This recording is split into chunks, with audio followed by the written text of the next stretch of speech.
Hello दोस्तों, स्वागत है आपका एक नई वीडियो में। दोस्तों आज मैं आपको सिखाने वाला हूं कि 3 अक्षर का कोई शब्द है, उसमें अगर आ की मात्रा लगी है तो आप उसको इंग्लिश में कैसे लिखेंगे, उसको इंग्लिश में कैसे कन्वर्ट करेंगे।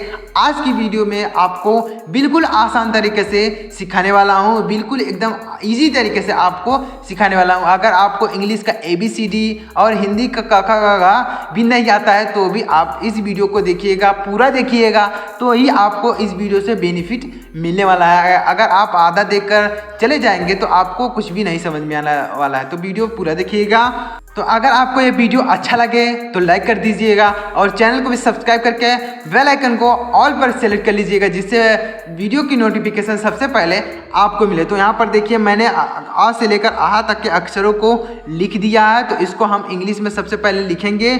उसके बाद हम आपको सिखाएंगे कि आ की मात्रा अगर 3 अक्षर वाले शब्द में लगी है तो उसको कैसे इंग्लिश में लिखेंगे। तो यहाँ पर हम बार बार इसीलिए लिख देते हैं हर वीडियो में, ताकि आपको अलग से कहीं खोजने की ज़रूरत ना पड़े कि मतलब आ के लिए क्या लिखते हैं, ई के लिए क्या लिखते हैं, ई की मात्रा के लिए क्या लिखते हैं। आपको ये खोजने की ज़रूरत ना पड़े, इसलिए मैं बार बार यहाँ पर लिख देता हूँ। तो देखिए सबसे पहला है आ, छोटा आ, तो इसके लिए ये लिखते हैं, क्या लिखते हैं, ए, यानी इसको इंग्लिश में लिखा जाता है ए। और अगर बड़ा आ जाता है तो उसके लिए लिखते हैं डबल ए, क्या लिखते हैं, डबल ए। तो इसके लिए लिख देंगे डबल ए। उसके बाद यहाँ पर छोटी ई है तो छोटी ई के लिए लिखते हैं आई, क्या लिखते हैं, आई।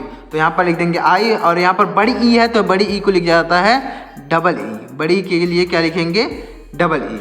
चाहे बड़ी की मात्रा है या फिर बड़ी ई है, दोनों के लिए डबल ई ही लिखा जाता है। तो इस तरीके से आपको ध्यान में रखना है। छोटा ऊ तो छोटा ऊ के लिए लिखेंगे यू, लिखेंगे, क्या लिखेंगे, यू। तो यहाँ पर ऐसे यू लिख देंगे। उसके बाद यहाँ पर है बड़ा ओ, तो बड़ा ओ के लिए लिखेंगे डबल ओ, क्या लिखेंगे, बड़ा ओ के लिए डबल ओ।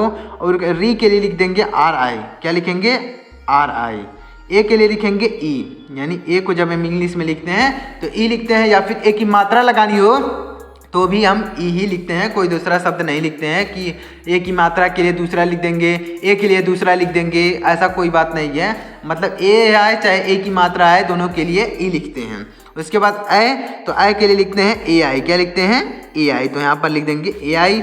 ओ के लिए क्या लिखेंगे, ओ, यानी ओ के लिए या फिर ओ की मात्रा लगाने के लिए ओ लिखते हैं। आओ, तो आओ के लिए ए यू लिखते हैं, यानी आओ की मात्रा लगानी हो या फिर ए यू लिखना हो, सॉरी आओ की मात्रा लगानी हो या फिर आओ लिखना हो तो ए यू लिखते हैं। अंक, तो देखिए अंक के लिए ए एन लिखते हैं, क्या लिखते हैं, ए एन, यानी अंक की मात्रा के लिए या फिर अंक लिखना हो तो ए एन लिखते हैं। आहा, तो आहा के लिए ए एच लिखते हैं, क्या, ए एच, या फिर आहा की मात्रा लगानी हो तो ए एच लिख। तो आपको यह ध्यान में रखना है। और आपको क्या याद रखना है कि क से लेकर ज्ञ तक जितने भी अक्षर होते हैं उनको इंग्लिश में क्या लिखा जाता है, आपको इसको सबसे पहले अपने दिमाग में बैठा लेना है। जब आप ये मात्राओं को और अक्षरों को आप ध्यान में रखेंगे तो आप कोई भी चीज़ हिंदी का है तो आप उसे इंग्लिश में बिल्कुल इजी तरीके से कन्वर्ट कर सकते हैं। तो यहाँ पर देखिए मैं आपको सिखा रहा हूँ आ की मात्राओं वाले शब्दों को इंग्लिश में लिखना सिखा रहा हूँ। पिछली वीडियो में हमने सीखा था कि आ की मात्रा वाला अगर कोई 2 अक्षर का शब्द है तो आप उसे इंग्लिश में कैसे लिखेंगे, मैंने आपको सिखाया।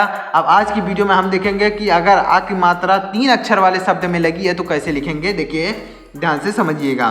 तो सबसे पहला लिखा गया चालाक, तो कैसे लिखेंगे इसको, चालक लिखा गया, सॉरी यहाँ पर चालक है तो चा का होता है सी एच, यानी चा को हम जब इंग्लिश में लिखते हैं तो सी एच लिखते हैं। और आ की मात्रा के लिए हमने आपको बताया कि यहाँ पर जो है यह आ की मात्रा के लिए ए लिखा गया, क्या लिखा गया, ए। तो यहाँ पर आ की मात्रा के लिए ए लिखा जाएगा, क्या, ए लिखेंगे, आ की मात्रा के लिए ए लिखेंगे। और ला के लिए लिखेंगे यल, और यहाँ पर ए लगाएंगे। ए क्यों लगाएंगे भाई, अब देखिएगा, जैसे यहाँ पर आ की मात्रा के लिए ए लगा दिया लेकिन यहाँ पर तो कोई मात्रा नहीं है तो ए क्यों लगा रहे हैं। तो एक बात ध्यान में रखिएगा कि क से लेकर ज्ञ तक, क से लेकर ज्ञ तक, यानी क से लेकर ज्ञ तक जितने भी अक्षर होते हैं उनमें आ की ध्वनि इंक्लूड होती है। आ की ध्वनि का क्या मतलब कि जैसे ये ला जो लिखा गया है, ला प्लस आ, ला प्लस आ से मिलकर बना होता है तो पूरा ला होता है। तो आ की ध्वनि इसमें जुड़ी हुई होती है, मतलब आ की ध्वनि आती है। जैसे आप बोलते हैं ला ला, तो उसमें क्या आ सुनाई दे रहा है कि नहीं, तो मतलब उसमें आ की ध्वनि इंक्लूड होती है, इसलिए ए लगाया जाता है। तो यहाँ पर ए लगाएंगे, क्या, ए लगा देंगे। उसके बाद का हो जाएगा के। तो आप सोच रहे होंगे कि यहाँ पर भी लगाना चाहिए, लास्ट में भी ए लगा देंगे क्योंकि इसमें भी आ की ध्वनि इंक्लूड है, मतलब जुड़ी हुई है। आधा का होगा और आधा आ मिलके दोनों मिलके हो जाता है पूरा का, लेकिन यहाँ पर लास्ट में ए नहीं लगाएंगे, बाकियों के साथ आपको ए लगा देना है। कैसे लगाना है? जिनमें कोई मात्रा नहीं है तो उसमें लगाना है, अगर कोई मात्रा है तो आपको उस मात्रा को लिखना है। जैसे यहाँ पर देखिए बालक, तो बा का हो जाएगा बी, आ की मात्रा के लिए ए लिख देंगे, ला का हो जाएगा यल ए, क्या लिखेंगे?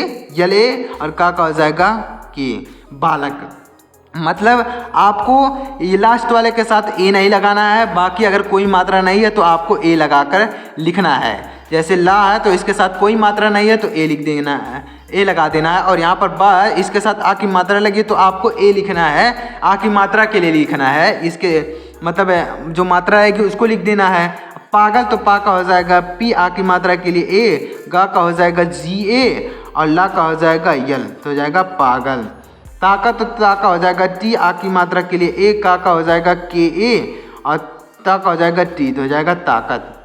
यानी अगर कोई मात्रा नहीं है, और हमने आपको ये बिना मात्रा वाले शब्द में सिखाया है कि कैसे आप इसको ए लिखेंगे, हमने आपको सिखा दिया है। तो उस वीडियो को जाके देखिएगा कि बिना मात्रा वाले शब्द आप इंग्लिश में कैसे लिखेंगे, हमने आपको सिखाया है। तो यह आपको अच्छी तरीके से क्लियर हो जाएगा। यहाँ पर आपको थोड़ा कम समझ में आ रहा होगा कि सर क्या कह रहे हैं, लेकिन अगर बिना मात्रा वाले शब्द आप देखेंगे तो वहाँ पर हमने आपको अच्छी तरीके से समझाया है। अब देखिएगा आगे है आदत। तो आदत कैसे लिखेंगे? तो यहाँ पर हम लोग मेन मकसद क्या है, हम क्या सीख रहे हैं, आ की मात्रा, तो इस पर ज़्यादा ध्यान आप न दीजिएगा, उस वीडियो को जाके देख लीजिएगा तो आपका यह चीज़ भी क्लियर हो जाएगा कि यहाँ पर ए क्यों लगाया जा रहा है, बीच में यहाँ पर ए क्यों लगाया जा रहा है, ए क्यों लगाया जा रहा है। मतलब का जो लिखा गया है इसमें आ की ध्वनि इंक्लूड है, मतलब जुड़ी हुई है, इसलिए ए लगाया जा रहा है। जैसे का लिखना होता है क्या, जो ए लिखा गया है का, तो आधा का और आधा आ ये दोनों मिलकर ही पूरा का बनता है, मतलब आधा का और आधा आ मिलकर पूरा आ बनता है, इसलिए यहाँ पर ए लगाया जा रहा है। मतलब का आधा का के लिए लिखेंगे के, और यहाँ पर आधा जो आ है उसके लिए ए लिखा जा रहा है, तो इसलिए यहाँ पर ए लगाएंगे, तो हो जाएगा ताकत। आदत, तो आदत यहाँ पर लिखिएगा बड़ा आ लिखेगा, तो बड़ा आ के लिए लिखेंगे डबल ए, क्या लिखेंगे? डबल ए, और दा का हो जाएगा डी ए, और ता का होगा टी, तो हो जाएगा आदत। पालन, तो पा का हो जाएगा पी, आ की मात्रा के लिए ए, ला का हो जाएगा यल ए, और ना का हो जाएगा यन, तो हो जाएगा पालन।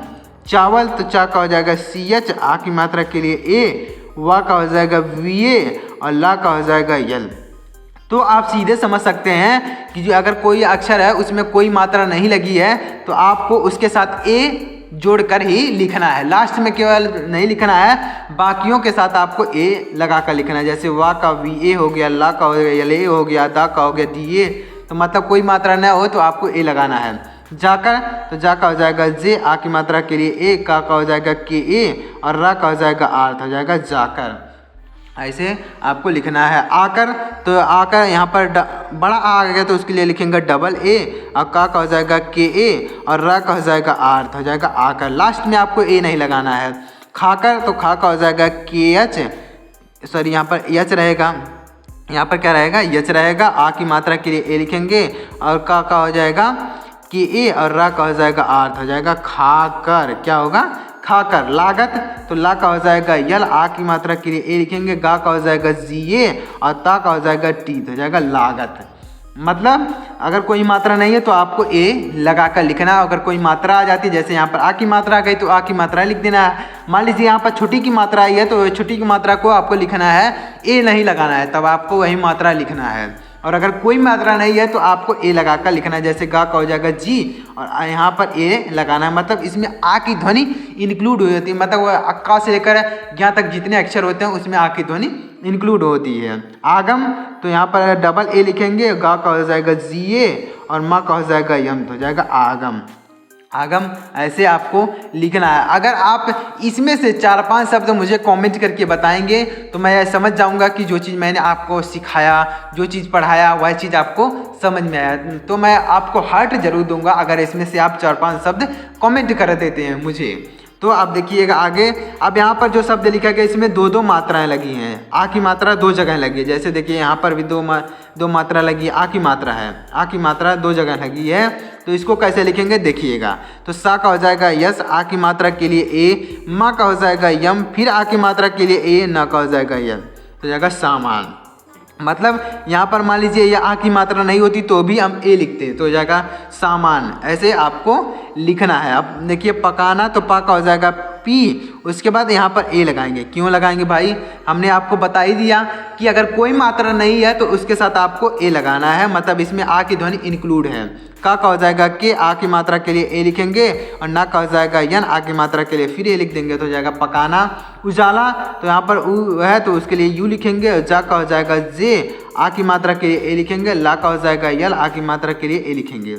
यहाँ पर देखिए, यहाँ पर बीच में हमने ए नहीं लगाया। क्यों नहीं लगाया भाई, अब देखिए समझ लीजिए, हमने आपको क्या चीज़ बताया, हमने बताया कि का से लेकर ज्ञा तक जितने अक्षर होते हैं उनमें आ की ध्वनि इंक्लूड होती है। ये जो है लिखा गया छोटा ओ, यह आ से लेकर आह तक ही बीच में आता है, यानी यह स्वर अक्षर है, तो इसके साथ आपको ए नहीं लगाना है, यानी स्वर अक्षर के साथ आपको यानी ए नहीं लगाना है। बाकी व्यंजन जितने होते हैं क से लेकर ज्ञा तक उनके साथ आपको ए लगाकर लिखना है अगर मात्रा नहीं है।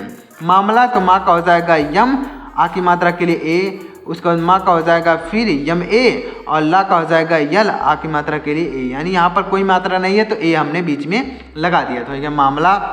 नादान, तो ना का हो जाएगा यन, आ की मात्रा के लिए ए, दा का हो जाएगा डी ए, और ना का हो जाएगा यन, तो हो जाएगा नादान। नाराज, तो ना का हो जाएगा यन, आ की मात्रा के लिए ए, रा का हो जाएगा आर, आ की मात्रा के लिए जा का हो जाएगा जी, नाराज। सामना, सामना कैसे लिखेंगे, तो सा का हो जाएगा यस, आ की मात्रा के लिए ए, माँ का हो जाएगा यम ए। यम ए क्यों, हमने बता ही दिया कि मतलब अगर कोई मात्रा नहीं है तो ए लगा देना है। ना का हो जाएगा यन, आ की मात्रा के लिए ए, तो हो जाएगा सामना। कामना, तो का हो जाएगा के ए, माँ का हो जाएगा यम ए, ना का हो जाएगा यन ए, तो हो जाएगा कामना।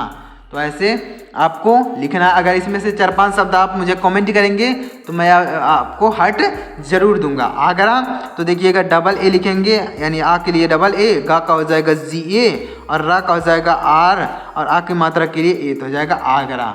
आगरा लिख देंगे। आहार, तो यहाँ पर डबल ए लिखा गया यानी बड़ा आ, तो हो जाएगा डबल ए, उसके बाद हा का हो जाएगा यच, आ की मात्रा के लिए ए, रा का हो जाएगा आर, तो हो जाएगा आहार।